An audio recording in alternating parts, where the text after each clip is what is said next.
Économie de Max sur i24 News. Bienvenue à tous. Au sommaire aujourd'hui, acheter français pour donner un coup de pouce aux industries, aux artisans, pour soutenir l'emploi dans l'Hexagone. Mais le calcul est-il si simple? Coût d'achat plus élevé, impact négatif sur la concurrence et l'innovation. À long terme, est-ce une vraie bonne idée? On se penche dans un instant sur le salon 100% Made in France. C'était ce week-end à Paris. Et puis justement, le savoir-faire français qui s'exporte. Nous reviendrons en seconde partie d'édition sur l'ouverture, tout en festivité jeudi dernier, la première boutique Optical Center en Israël. Est-ce le début d'une longue série à venir? Des investisseurs étaient au rendez-vous, le champagne aussi, et ce sera tout à l'heure. Voilà pour les titres, merci d'être avec nous. Avant tout cela, l'essentiel en images de l'actu éco du jour, avec d'abord des prévisions de croissance mondiale qui n'en finissent plus d'être révisées à la baisse. Ce lundi, c'est l'OCDE qui s'est dite profondément préoccupée par la faiblesse du commerce mondial, dont la Chine fait figure de pivot. L'Organisation de coopération et développement économique s'attend désormais à une croissance du PIB mondial de 2,9% pour cette année, contre 3 annoncés en septembre, plus 3,3% en 2016. Parmi les bons élèves tout de même, on retrouve l'Inde, 7% de croissance attendue par an pour les 2 prochaines années, plus 2,5% pour les États-Unis. En revanche, c'est la stagnation qui guette le Japon et dans une moindre mesure la zone euro, plus 1,8% prévu pour l'an prochain. Et dans la série des avertissements, ceux du FMI en visite au Qatar. Christine Lagarde, sa patronne, a prédit hier un bas niveau pour les prix du pétrole pendant encore plusieurs années. Elle invite les monarchies arabes du Golfe, encore très dépendantes de leurs revenus pétroliers, à ajuster leur budget en conséquence et à rappeler aussi que le FMI s'attend à un ralentissement de la croissance des 6 pays du Conseil de coopération du Golfe à 2,7% l'an prochain contre 3,2% cette année. Après une chute de 50% depuis l'an dernier, le baril tourne aujourd'hui autour des $45. Nous pensons que les prix du pétrole vont se maintenir probablement au niveau actuel pour un certain nombre d'années. Et donc tous les pays du Conseil de coopération du Golfe devraient procéder à des ajustements fiscaux, même si la taille, l'urgence et les étapes de ces ajustements varieront entre les pays. Et pétrole bon marché ou pas, le salon biannuel de l'aéronautique de Dubaï a ouvert ses portes hier. Alors, il sera difficile d'égaler l'édition 2013, 200 milliards de dollars de commandes, mais l'événement est devenu incontournable, 65 000 visiteurs du monde entier attendus. Et c'est la compagnie indienne Jet Airways, c'est à elle qu'on doit la première grosse annonce, 75 avions Boeing des 737. Etihad, Emirates et Qatar Airways, les 3 principales compagnies du Golfe, ont prévenu pas de commandes majeures à attendre de leur part, la liste de leurs commandes étant déjà longue auprès d'Airbus et de Boeing. Je pense que les compagnies aériennes ont ici un avantage géographique. Elles se situent au milieu du monde. C'est le pont entre l'Asie et l'Afrique, entre l'Europe et l'Asie australe. C'est là que le marché à Dubaï a grandi. La plupart des compagnies du Golfe ont signé plusieurs contrats lors du salon il y a 2 ans. Donc on ne s'attend pas à en signer plus cette année. Et non loin de là, à Riyad, en Arabie Saoudite, s'est ouvert dimanche le 4e sommet des pays arabes et d'Amérique du Sud. 22 pays arabes, 12 États sud-américains. Objectif du rendez-vous, stimuler le commerce réciproque et surmonter les difficultés de transport entre les 2 régions. La croissance annuelle moyenne des exportations des pays arabes vers les pays d'Amérique du Sud a atteint 17% ces dernières années. Les exportations les plus importantes des pays arabes vers l'Amérique du Sud sont le pétrole, les produits pétroliers, les engrais, le fer et l'acier.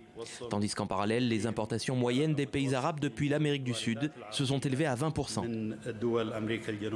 En bref, l'actualité en Europe avec la réunion à Bruxelles des ministres des Finances de l'Eurogroupe qui devait se pencher notamment sur le déblocage de 2 milliards d'euros promis à la Grèce en échange de réformes. D'après une source européenne, des désaccords subsistent sur plusieurs mesures, dont les saisies immobilières pour les ménages surendettés. Et cela pourrait une fois de plus reporter le versement de cette aide. Affaire à suivre. Et puis en bref, on signalera le rebond du commerce extérieur allemand au mois de septembre, plus 2,6% pour les exportations, plus 3,6% pour les importations. L'excédent commercial en très léger recul s'affiche à 19,4 milliards d'euros.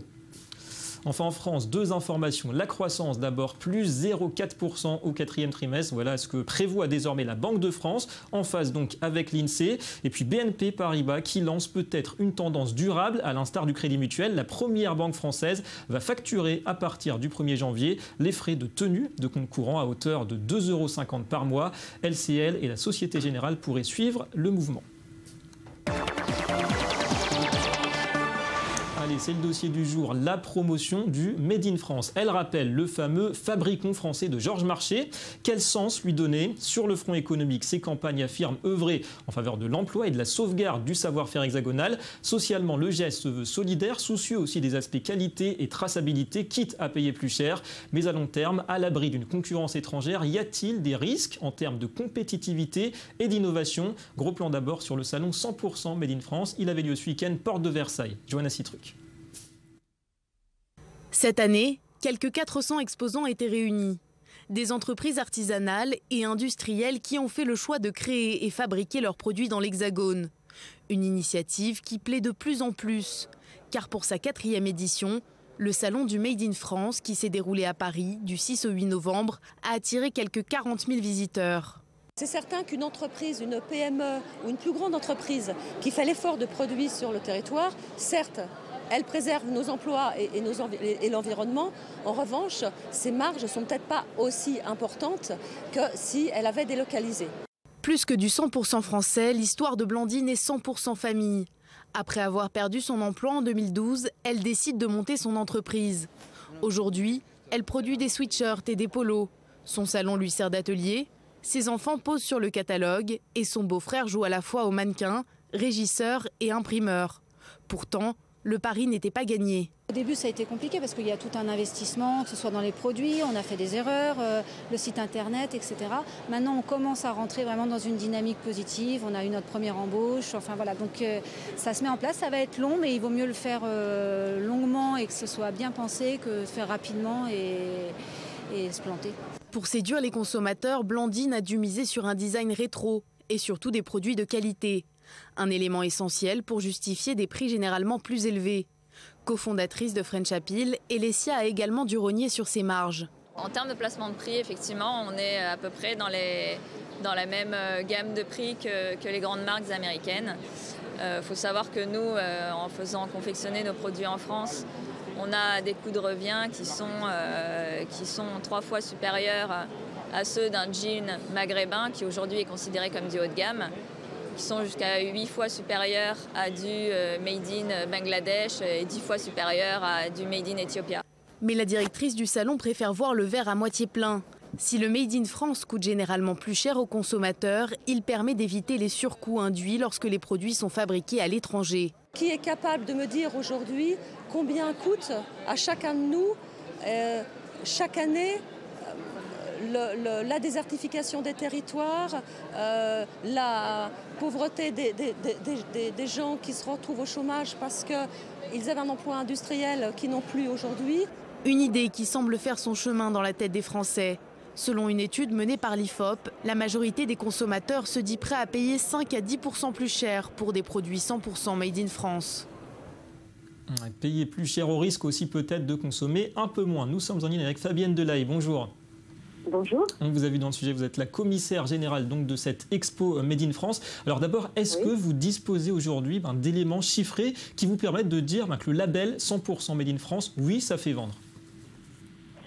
Alors, des éléments chiffrés, c'est difficile. Moi, ce que je peux vous dire, c'est que simplement, nous, en tant que MIF, le salon du Made in France, on est passé de 15 000 visiteurs à plus de 50 000 en 3 ans.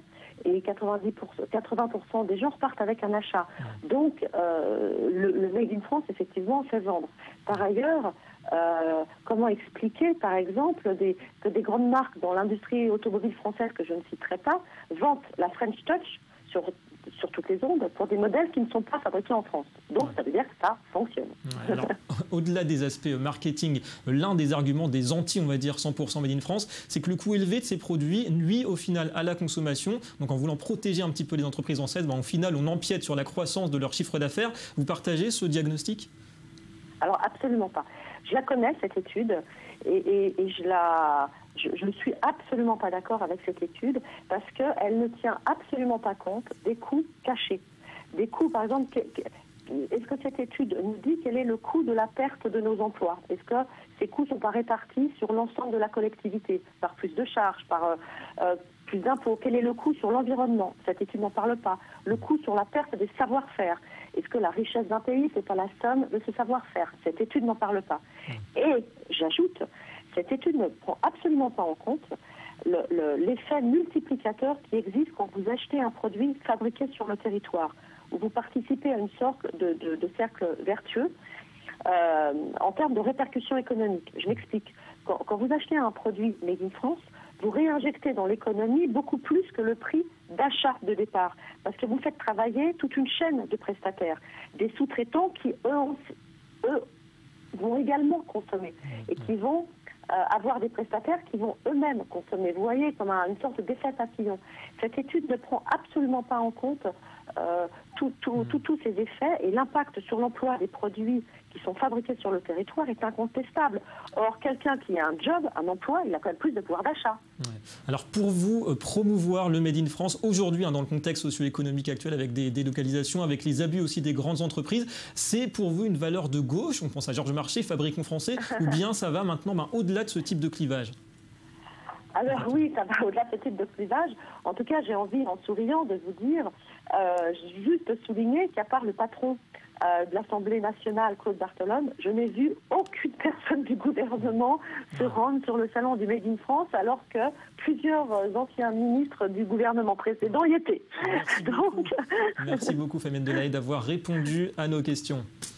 Allez, on va revenir sur un événement qui se déroulait jeudi soir en plein centre-ville de Jérusalem, l'inauguration de l'une des 2 premières boutiques Optical Center en Israël. La marque compte plus de 400 magasins en France, un demi-milliard d'euros de chiffre d'affaires et l'ambition d'ouvrir à terme plusieurs dizaines d'autres boutiques en Israël. Plus de 150 investisseurs étaient présents. Événement en tout cas qui témoigne de la vigueur de l'économie israélienne, y compris à Jérusalem. C'est ce sur quoi ont souhaité insister les participants, dont en tête Laurent Lévy, le président et fondateur. On écoute.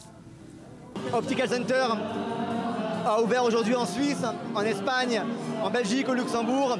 Moi, j'habite à Jérusalem depuis 10 ans et le moment est venu pour moi et pour l'enseigne de se développer ici. Vous avez 200 personnes ici qui sont venues de France, qui ont fait le voyage spécialement et qui vont investir, des Français, qui vont investir en Israël et qui croient au pays.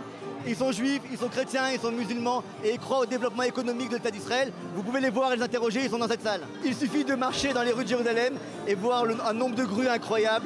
Depuis toujours, je crois que, regardez le prix au mètre carré, on est entre 10 et 20 000 euros le mètre carré ici. Donc Jérusalem va bien, oui, économiquement aussi. Écoutez, ce qui est important, c'est que vous soyez là pour montrer au monde, à la France, qu'il y a autre chose en Israël et notamment à Jérusalem que des assassinats et des gens qui se font poignarder dans la rue. Aujourd'hui, nous avons 160 investisseurs, la majorité n'est pas juive, pour venir ici dire que le BDS, pardon, mais on s'en fout, et qu'on a confiance dans la poursuite et le succès d'Israël et notamment de Jérusalem. Je ne suis pas sûr que les investisseurs aient quitté Israël. Je crois au contraire qu'ils sont restés et qu'ils continuent d'investir. Alors on peut parler des petits commerces qui souffrent, mais l'économie en général n'est pas du tout en ralentissement. Ça fait 25 ans que je fais de l'immobilier en Israël. J'ai connu l'antifada. À chaque fois qu'il y a eu l'antifada, les prix ont augmenté tout de suite après. Israël sera une des villes les plus chères au monde. Venez, je ne peux pas vous influencer en parlant. Venez voir et vous comprendrez. La revue de presse et à la une, la pauvreté dans le monde aggravée, on le sait, par les conflits, les mauvaises politiques, la mauvaise répartition des richesses. Bonjour Joanna Citruc. Bonjour David. Alors plus étonnant encore, le réchauffement climatique accroît aussi la pauvreté. Oui, en 1991, 36% de la population mondiale était considérée comme pauvre. En 2015, ce chiffre est tombé à 10%. D'importants progrès ont donc été faits, mais aujourd'hui ils sont menacés, à cause du changement climatique. Selon donc un rapport de la Banque mondiale, si rien n'est fait, en 2030, il pourrait faire plonger plus de 100 millions de personnes dans la pauvreté. Pourquoi? Alors, il y a plusieurs raisons. Premièrement, la hausse des températures a un impact sur l'agriculture. Si les rendements diminuent, eh bien, les prix vont augmenter. Deuxièmement, quelques degrés supplémentaires, eh bien, ça facilite la propagation des maladies.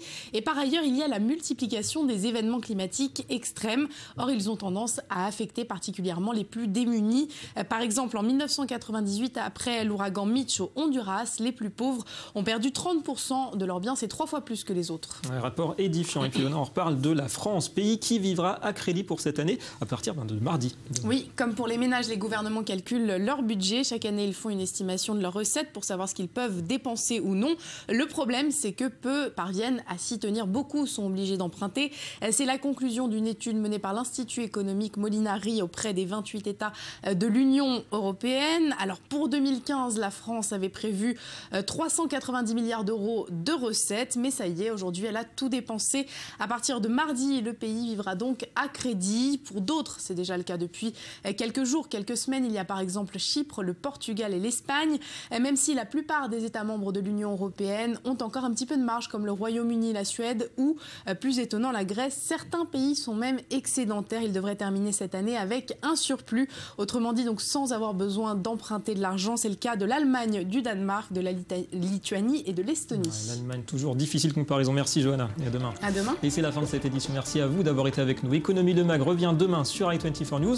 De la high-tech notamment au programme et l'info qui continue. Restez avec nous.